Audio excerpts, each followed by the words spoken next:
You are now live. Oh. Hello, I'm Pritha Sen, and here we are supposed to start at 6, and I'm hoping many of you will join me today. And what I'm going to show you today is an example of Bengal's tip-to-tail genre of cuisine. This is to do with the banana plant. We use all parts of the banana plant like we do with all edible stalks and leaves and fruits and flowers. So the banana plant has a very special place in Bengal. And I shall wait for all of you to join me before I tell you about the banana plant. Before I tell you about the banana plant, I hope you all are logging in. Is it 6 yet? Should I start?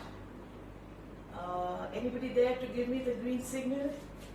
I'm a little new at Insta Live, so I hope you will excuse a bad video. I hope it will be a good video, but if it's not, well, I'll get better at it. So coming back to what I'm going to show you all today, I'm going to show you all how to cook with the banana stem. Here I also again have to apologize. I do not have the actual stem to show you because I had gone to the market a week ago and had found the banana stem and I had brought it back home with me, and if I kept it for too long it would go hard and it would go bad in this weather. So I have chopped it up and steamed it and frozen it. If any of you are unfamiliar with the banana stem, then you can go on YouTube and there are various videos showing how to cut banana stem. Cutting banana stem is a bit of a problem, not really actually, but those of you unfamiliar with it might find it a bit of a problem. You've got to take the inner pith completely, the inner white pith, it's the stem, and it has many layers. The layers are kind of gotten old and therefore are inedible. So as you peel off the layers, you finally come to the absolutely inner stem, which you can't peel anymore. So that is the part that we eat. And it's nice and white and tender. And we cut it in rounds like this. It's like a cylinder. So we cut it like this. And as we cut it, you'll find very fine threads coming out. You'll have to keep pulling the threads out. If you go on to the YouTube videos, you'll see they demonstrate there very nicely, because the eastern region has this. South India has a lot of banana stem, and so does Southeast Asia. So you'll find plenty of different kinds of videos showing you how to use the banana stem. So here I'm going to show you the banana stem, how to cook banana stem, and I'm coming back to the importance of the banana plant in Bengali culture. It is part of the genre of cooking that I call tip-to-tail, not wasting anything. So we use the banana leaf to do eco-friendly cooking. We use it as a plate to eat on. We use it to cover our vegetables. We eat the fruit. We eat the flower, the banana flower, what we call mocha. We eat that, the blossoms, and we also eat the stem. So every part is used, nothing is wasted. From the banana plant, from the banana peel, the green banana peel is also eaten. It's very, very high in iron and other nutrients. As the banana stem is, It's very high on micronutrients and in various vitamins, and very rich in iron and other such minerals. So back to Bengali culture. So the banana plant also has a special place in Bengali culture. It's considered auspicious for any kind of auspicious ceremony. We always have 2 baby banana plants at outside the door, at the threshold.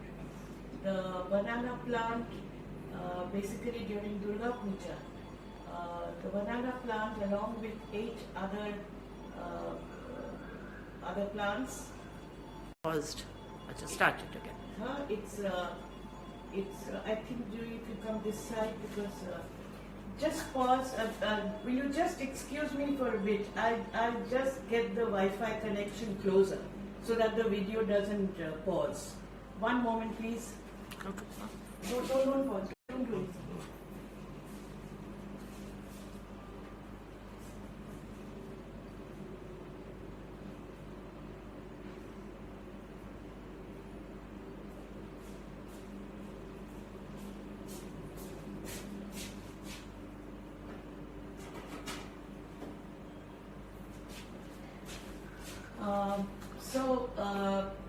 So it's considered colloquially, the plant, banana plant is combined with 8 other different plants which represent the 9 goddesses. The 9 forms of the goddess Durga is also in folk culture considered Ganesh's wife, what we call Kolabo, the banana bride. So the banana plant is really a part and parcel of our lives, and so here we start with how to cook the banana stem. We do it in many different ways. We do stir fries. I do salads with it.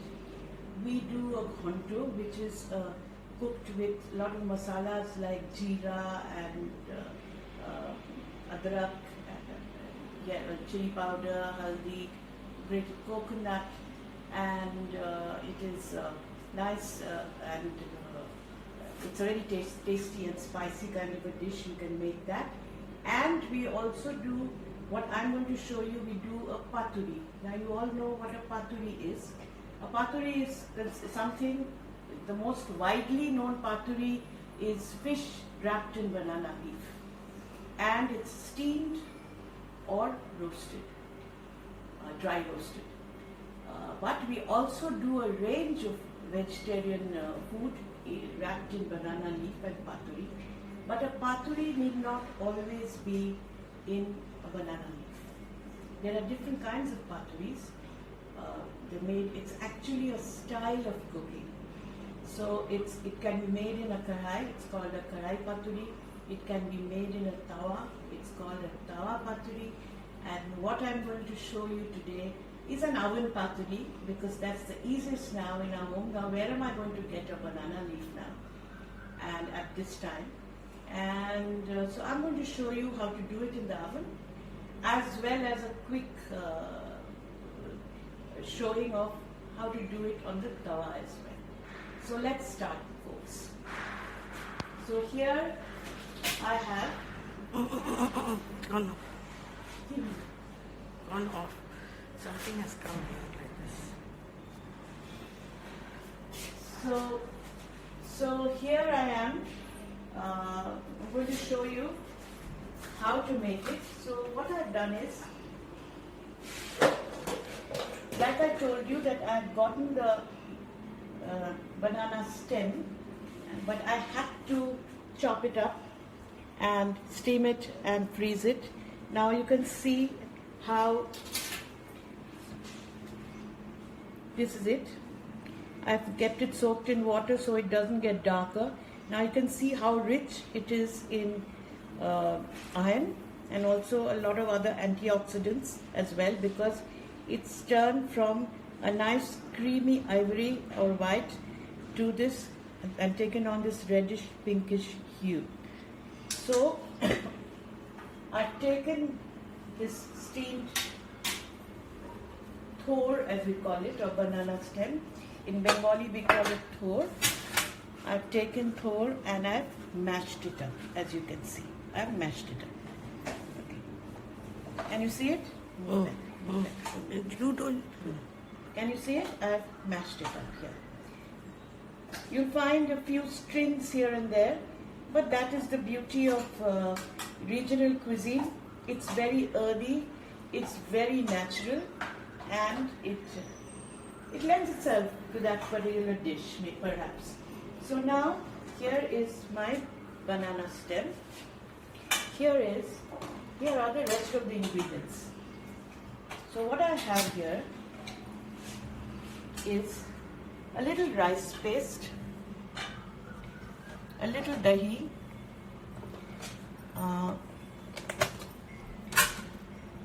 some grated coconut. I have mustard paste. That is a signature Bengali spice, like everybody knows. I have chopped coriander. I have chili powder. I have chopped green chilies, and I have some nice red chilies for garnish. I'm going to take me. Now I'm going to start making the mixes. Here I have the mustard paste. I'm going to now take a bit of a generous amount, maybe 1 heaped tablespoon and 1/2. Here is the mustard paste. I'm going to add a little dahi to it, just a little bit. My mother always said that dahi, adding just a little dahi, released the pungency of the mustard. Now, I never questioned that when she said it, but today, thinking about it, we always, whenever we used to make mustard at home, in the sense, not mustard paste, the Western mustard, we got Wakefield's mustard powder, and when we had to make a sauce with it, or a dip, or whatever, or to go on our sandwiches, the spread, we would always keep it soaked in a little milk and then whisk it. And a biochemist friend of mine told me then later that milk releases the properties in the mustard that bring out the pungency. Now, for more science, you'll have to do your own research. I can't go beyond that. So that's why the curd goes in, the dahi goes in. Then I'm going to add a little chili powder.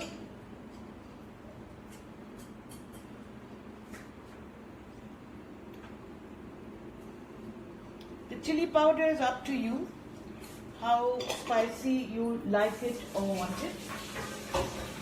Then I'm going to add green chilies and salt. I have ground the mustard paste with a little salt and a little green chili. So I'm going to be very careful about the amount of salt that I use here.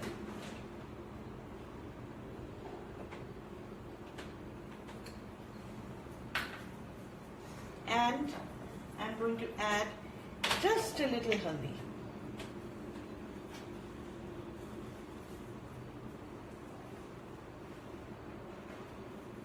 Haldi, as we all know, has antiseptic properties, and in today's times there's no harm in using it.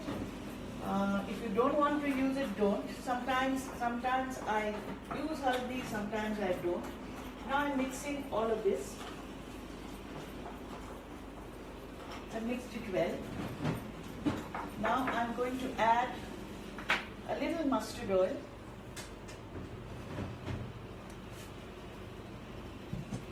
And whisk this well.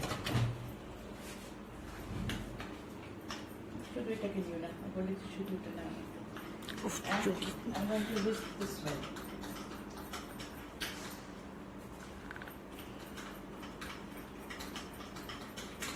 Whisking again releases the pungency. And another tip, whenever you make mustard paste, never keep it uncovered. If you keep it uncovered, well, this is again what I've heard and learned from my mother. I do not know the scientific basis of this. It loses its pungency according to my mother. And one thing that I have found through experience is using fresh mustard paste is very good. But if you make this mix of oil and whisk it well and then keep it in the fridge covered, the more it matures, the more pungent it becomes. It's really very good. So you can keep it up to a week in the fridge, and because it has oil in it, that is a natural preservative, and it's also in the fridge, nothing will happen to it. So here I've got my mustard paste. Now I'm first going to add about 3/4 of it and then see how it goes. If I need some more, I'll add some more. And I'm going to add grated coconut. Now coconut is again another very important part of a lot of Bengali cuisine. Somebody once told me that asked me and said, how can you be using coconut? I thought only the South Indians had coconut in their cuisine. So that is why I always tell people and I explain, Bengal is also coastal and Bengal has an abundance of coconut trees. And a region, the geography decides the cuisine. So coconut is an intrinsic part of our cuisine. And so I've added coconut. I'm going to add some fresh coriander. Now, this is unconventional. It's not conventional. Diehards would say that fresh coriander is never added. I agree, but I like the taste. If you don't want to use it, don't use it. Now, there's another thing that I want to tell you. This kind of a paturi, you can make it without mustard paste. You can make it with coriander paste, like one does the Parsi fish. Coriander and green chili. There's a Bengali paturi that is made in winter, used to be made in winters, because fresh coriander was available then, with just green chilies and fresh coriander paste.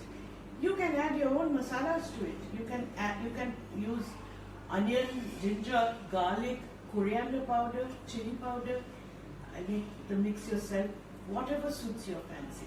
This is simply a technique of cooking, and it's a technique that is very useful in these times when the gas may run out any moment.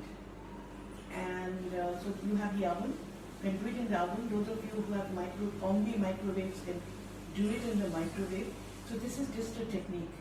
And something that goes a long way. These kinds of mashed paturis were made because of the mustard oil in it and all the masalas in it. It was kind of nice and spicy, and just a little bit would go a long way with a lot of rice. And people had large families at one point in time. And anyway, I'll come back to those stories later. Let me finish the mix. So here I'm going to add now some mustard oil again, and this time a little generously. I have already added salt to the mustard paste, so I'm going to mix it and then taste it before adding more salt. Yes, there is one more thing that I forgot about. I'm going to add a little rice flour paste to this to hold it together. The rice flour paste is considered necessary not for oven cooking, but for when we make it on the tawa. because it's made like a flat pancake, and one has to turn it. You know, it has to roast evenly on both sides. So one has to turn it so that it doesn't break while turning. It has to be a neat operation. The rice flour paste goes in.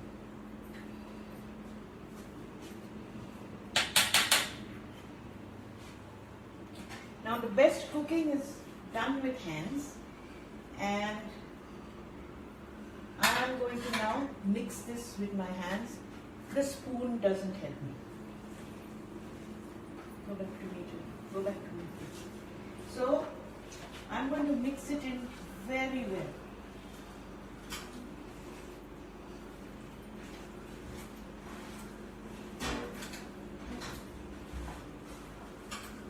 I think we need a little coconut. It also depends on your taste, but I think we need a little more coconut here.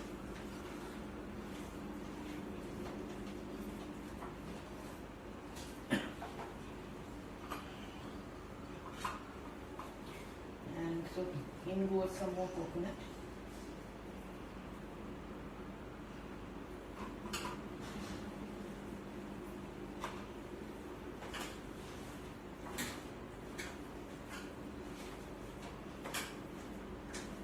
I think the amount of mustard paste that I've put in is perfect, so we don't need any more. Otherwise it will get too pungent and too mustardy. All you'll be able to taste is mustard and not the banana stem. But I'm going to add more oil. But before adding oil, I'm going to add pumpkin. I've cut pumpkin into juliennes with the skin on. I always believe in cutting most vegetables and keeping the skin on. The pumpkin is mixed in because it releases a certain sweetness. I will not add sugar because the red pumpkin, the kacha pumpkin won't do. The green pumpkin won't do. It is the red, ripe pumpkin that is sweet. That needs to be done. You can do it without the pumpkin and just add sugar. But I believe in adding natural sugar. Bengal is known to be diabetic, and there are lots of diabetics around, and so I prefer to use sweetness that comes from the natural ingredients that I'm using. It also looks kind of pretty, and so here it is. Now I've mixed in the pumpkin. You can mix in as much as you like. It also adds to bulk. So now I'm going to add some more.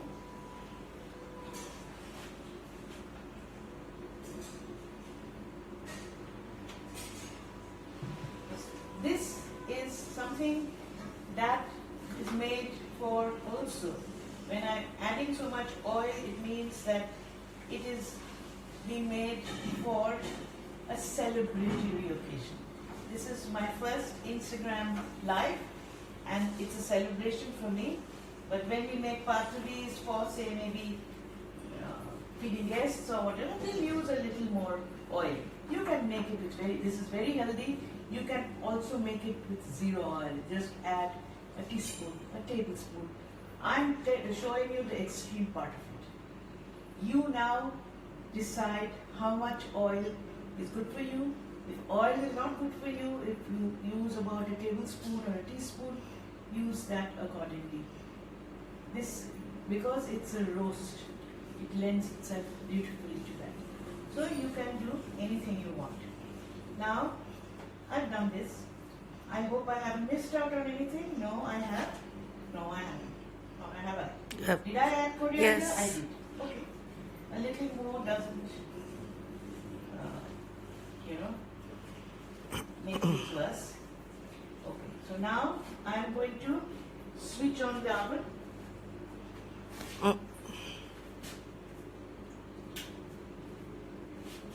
It's at 250. I'll keep it at 250, to switch it on for about 20 minutes.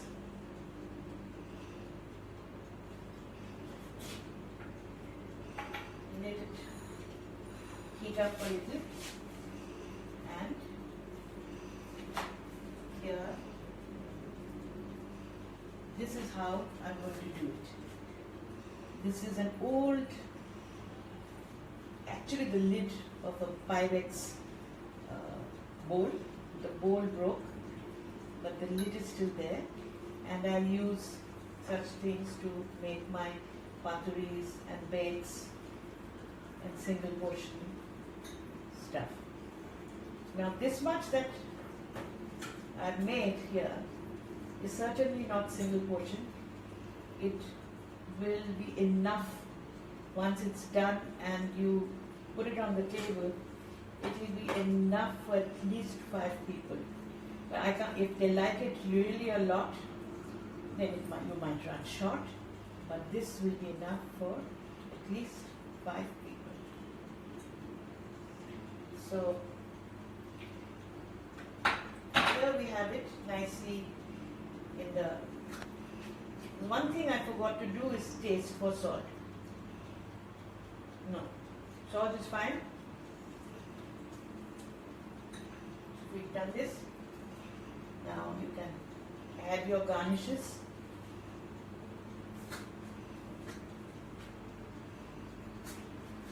I'm no food stylist.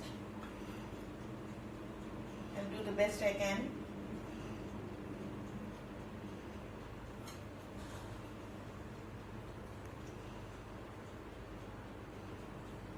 And sprinkle a little coriander. Coconut. Sorry, sprinkle a little coconut.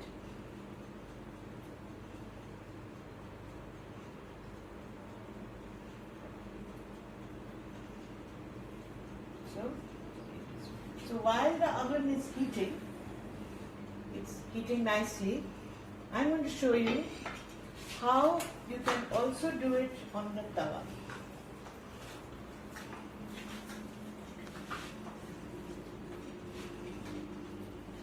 For the tawa, I think I'll add a little more rice paste because I'm nervous. It may break. I haven't made this in a very long while, so I really don't know how much,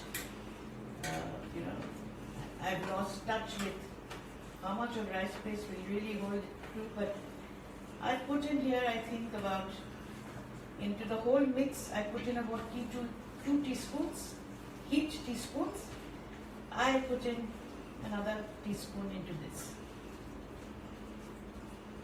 So now here is how it goes on the tawa.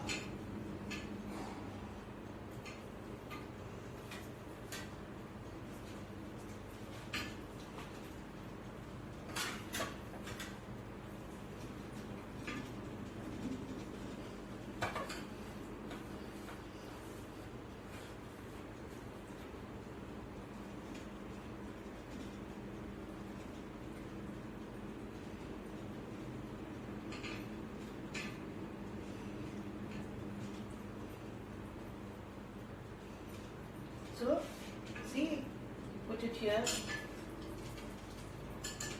like a cake or a thick pancake, and you put it on the gas. I'm going to ask Niranjan here, who helps me with everything, to go and put it on the gas. Thank you, Niranjan. And now this goes into the oven.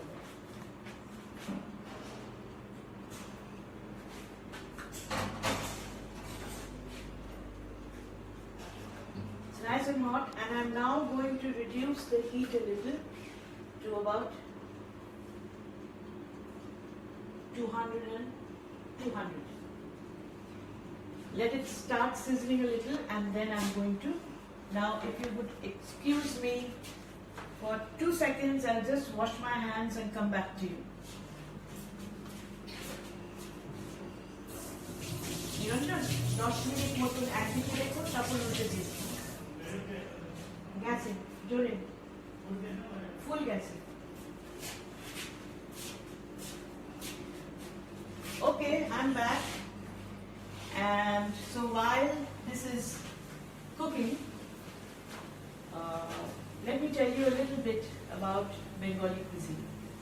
Bengali cuisine today has been much stereotyped. Most people think that we eat only fish curry rice at home. We don't. Fish is just a very small part of our entire repertoire. A meal at home would mean say 2-3 kinds of vegetables, beginning with a fritter or something and a dal, and then a mixed vegetable or a ghanto or a chachuri, or if you know chachuri, so we'll have 2-3 of these things, and then we'll come to a fish curry.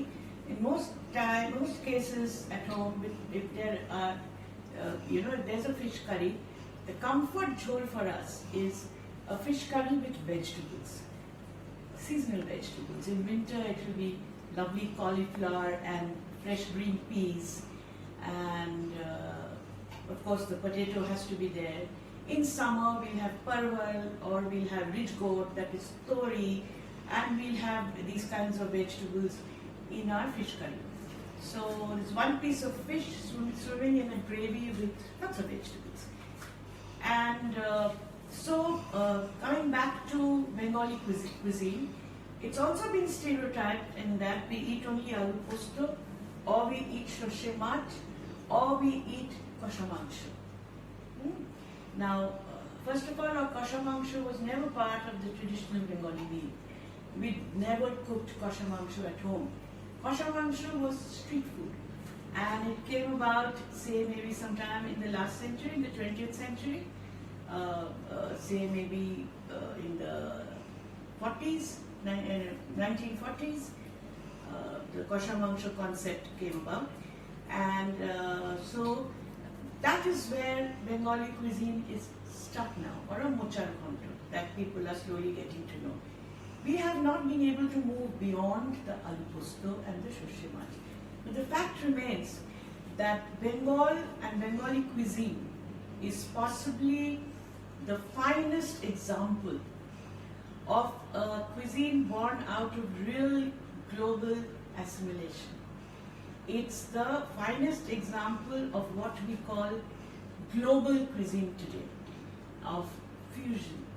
It's one of the finest examples. It's been, born out of politics, out of economics, out of the region, out of the territory, out of culture, out of religion, out of everything, and this started from ancient times. In ancient times, we had 2 very, very important ports, 2 thriving ports. One in Chittagong, one in Tumluk, modern Tumluk, that used to be called Tamralipta, which means covered in copper. It used to be the port from where the copper used to be exported. And Chittagong was the port where the Arabs, who controlled the seas then, would come to pick up their Dhakai muslin and the indigo, which was very, very sought after, both sought after in the Roman Empire, or spices, and then Burmese rubies, Burma teak. The product line was vast. Anyway, so the thriving ports saw a lot of travelers and seafarers. So you had Arabs, Persians, Turks coming for trade, and many of whom settled there. And you had Armenians, even there are ancient Armenian settlements there as well, in now what is Bangladesh. So the assimilation began to happen then, from then onwards. And then Bengal was rich, it was flourishing. And then came the years of exploitation as well as further assimilation, which made our cuisine even richer. Then came the Muslim invasions, and we had the Sultanate, and then we had the Mughals. And Mughal cuisine, the Islamic cuisine, Muslim cuisine became an intrinsic part of Bengali food. Every Bengali household makes a kofta or a kebab or a kalia or a korma, and every Bengali household makes those. And it is Bengali food. Now, if the name is the name is Islamic, but a Bengali repertoire will have a Paturi korma or a Paturi dolma. Now, the dolma comes from the Mediterranean. It came to us through the Armenians who settled, who came from those parts, came into Iran, and from Iran they came into Bengal. And there were the Afghans. From the Afghans we got the Rizala. From the Afghans we got the Rizala. And so, there was plenty of assimilation happening. Then, of course, came modern times, when everybody knows the history, where the French arrived, the Danes arrived, the Dutch arrived, the British, of course the British arrived, and then a fresh wave of Jews, fresh wave of Armenians, and Parsis, and of course the Chinese. Calcutta was the first to have and only place to have a Chinatown. So all these various political churning, it contributed to a cuisine that has elements of, almost all cultures of India, because Calcutta being the capital of the British Raj, we saw this influx of migrants from Western India, from Southern India. Everybody came, and so this, they all contributed to our food. So if you tell me if I have a Shami kebab on a Bengali menu, and you say that, well, that's not Bengali. It is. It is as Bengali as I am, because it's completely part of our cuisine today. Of course, we got it from the Muslims, but we make vegetarian Shami kebabs, we make without onion and garlic. And but apart from that, there was something else that contributed to Bengali cuisine. And that was, of course, the good fortune of having plenty in abundance. It being such a fertile delta, we had the lushest of vegetables, the greenest of greens, and an abundance of fish. So our repertoire was vegetarian cuisine repertoire was as heavy as the non-vegetarian and the fish. Noina just said that she can't hear anything in live. Okay. So, can everybody else hear me? I wouldn't know. Can everybody else hear me? Will you just comment? And so what were you pressing here? I didn't press a thing there. I tell you, put your finger there, so the first one did. Okay, so now let's see what happened here. Okay, this now, will you bring it here, dude? It has started sizzling. I'm going to now, Can't see anything. I'm going to now put it at maximum. This oven goes only up to 250. No, it doesn't. So I'm going to now,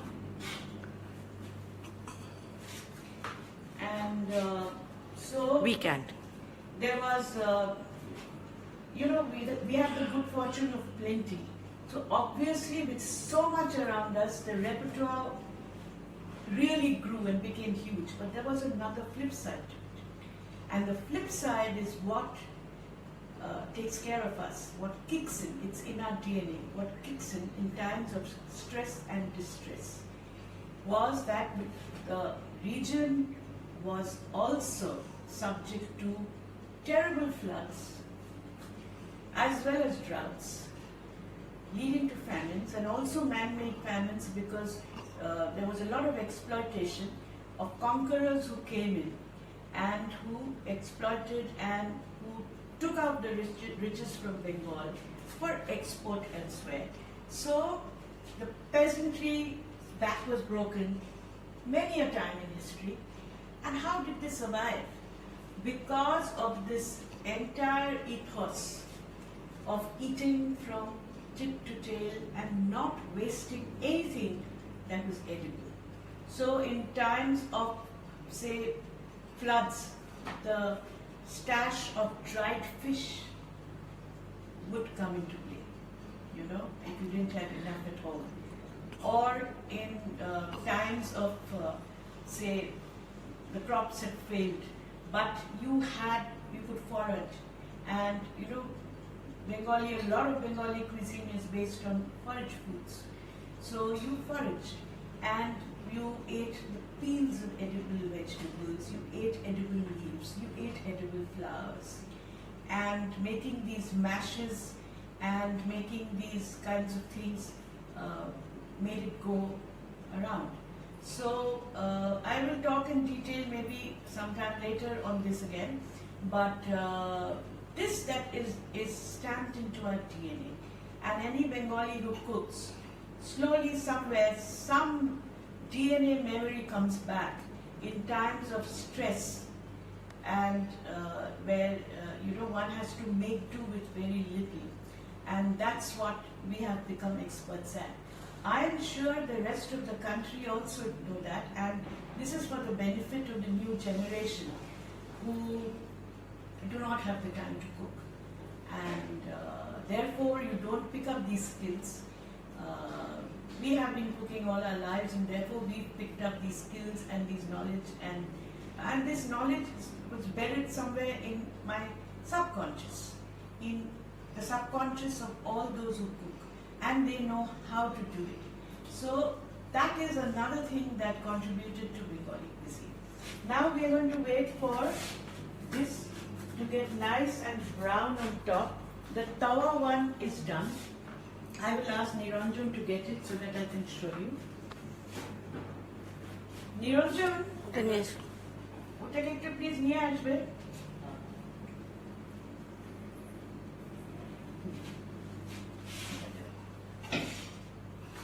So this is what it should look like, the tawa paturi. It is nicely roasted, and inside it will be soft. I'll cut it for you and show you.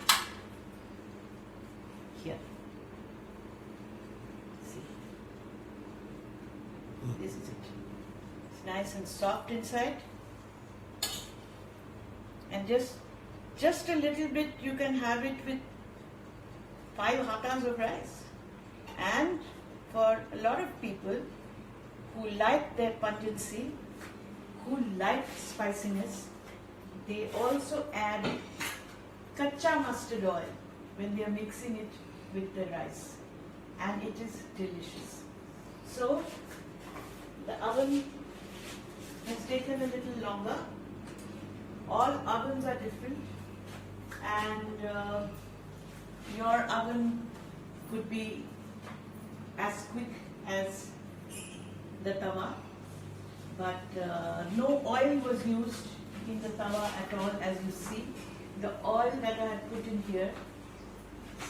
So if you are doing it with less oil and in a non-stick tawa or a non-stick karai or a non-stick pan, you won't need to use anything at all if you want to use low oil. If you mixed about 1 teaspoon, 2 teaspoon oil in the mix, even then you will not have to use any extra oil. here I have quite a bit of oil here, and it's come out beautifully. It's really come out beautifully. I'm very proud of this. It's retained its shape, it's flipped well, and it's still moist inside, and the pumpkin inside has cooked with a bite in it. The pumpkin juliens that I put in here, they have cooked, yet they have a bite in it, and you will get those who love their sugar pits will get their sugar kick from this sweet red pumpkin. The oven one is almost done. Yes, it is. Just give me a few more minutes and it will be done. Do tell me, guys, if you've enjoyed this and if I've made sense.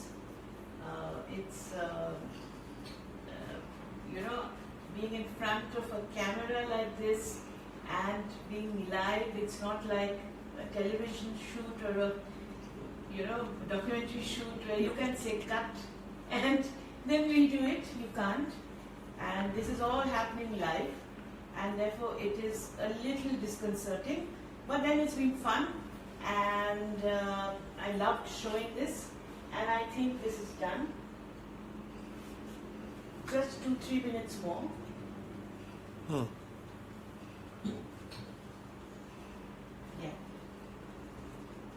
I think we can take it out. If you want it browner, this can be crisper. It's going to take a little longer here in this oven. It's a very old oven, which is why I showed you the tawa. It has to be a complete brown. So what you can do is, you can just, I'm going to put it in for some more time.